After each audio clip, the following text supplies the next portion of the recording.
ঈদের এই কয়টা দিন ধরে গোশ পোলাও খিচুড়ি খাতে খাতে গাল আর গালের ভিতর দাঁত কয়টা কওয়া শুরু করেছে, আরে বাপু একটু শুধো ভাত খা, একটু শুধো ভাত খা। তো যেই ভাবনা সেই কাজ, চলে আসলাম মাছ আর মাছের ডিম নিয়ে।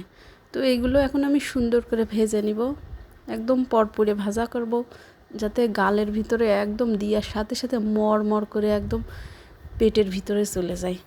আর এই মাছগুলো আমি ভেজে নিব সরিষার তেল দিয়ে।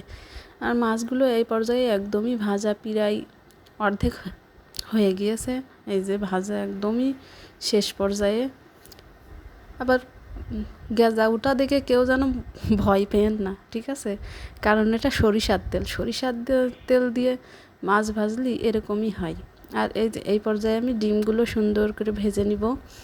আর ডিম ভাজার সময় ওরে বাপ রে বাপ, পটপটিয়ে যে শব্দ হওয়া শুরু করলো রে বাবা, এ ঢেকে দিয়ে থুয়ে আমি 10 হাত দূরে চলে গেলাম।